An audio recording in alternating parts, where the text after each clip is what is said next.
تو ہاتھ باندھنے کے بعد یہ اب جو نماز کے فرائض گئے تو پہلا فرض تکبیر تحریمہ یہ ہو گیا.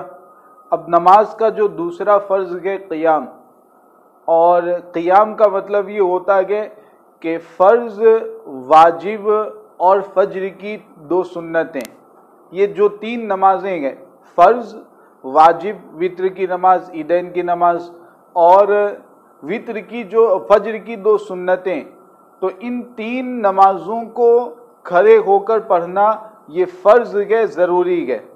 بغیر مجبوری کے اگر کوئی ان 3 نمازوں کو کھڑے ہو کر کے نہیں پڑھتا ہے تو ایسی صورت میں نماز صحیح نہ ہوگی.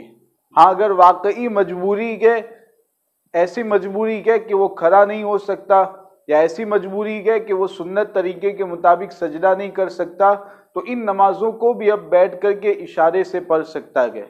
تو یہ قیام نماز کا دوسرا فرض ہے. اور قیام میں اب جیسے کہ آپ ہاتھ باندھیں گے تو ہاتھ باندھنے کے بعد سب سے پہلے ثنا پڑھنی ہے. ہاتھ باندھنے کے فوراً بعد ثنا پڑھنی ہے، اور ثنا سے پہلے اعوذ باللہ بسم اللہ کچھ بھی نہیں پڑھنا ہے. ثنا یہ سنت مستحبہ ہے، اس کا پڑھنا فرض اور ضروری نہیں ہے. بعض مسلمان بھائیوں میں یہ غلط فہمی پائی جاتی ہے کہ وہ ثنا کو ضروری سمجھتے ہیں اور یہ سمجھتے ہیں کہ اگر ثنا نہیں پڑھی گئی تو نماز ہی صحیح نہ ہوگی. تو یہ صحیح نہیں ہے. ثنا پڑھنا یہ سنت مستحبہ ہے. اس کے بعد ثنا کے بعد اعوذ باللہ من الشیطان الرجیم، بسم اللہ الرحمن الرحیم، یہ 2 پڑھنے کے بعد سورہ فاتحہ پڑھیں گے. مکمل سورہ فاتحہ پڑھنا یہ واجب ہے.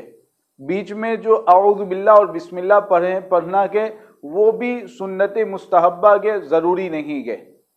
تو سورہ فاتحہ پوری پڑھنا واجب ہے. اب سورہ فاتحہ کے بعد اگر کوئی نئی سورت پڑھتے ہیں تو نئی سورت کے پہلے بسم اللہ الرحمن الرحیم پڑھنا یہ بھی سنت ہے. تو بسم اللہ الرحمن الرحیم پڑھیں گے، پھر نئی سورت جو بھی پڑھنی آپ کو وہ پڑھیں گے. سورہ فاتحہ کے بعد ایک چھوٹی سورت یا 3 چھوٹی آیتیں یا ایک بڑی آیت یہ پڑھنا واجب ہے.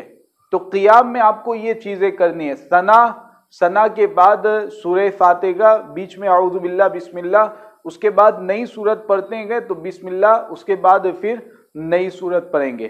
تو قیام میں آپ کو اتنی چیزیں پڑھنی ہے. جیسے کہ سورت مکمل کرے فوراً اللہ اکبر کہتے ہوئے آپ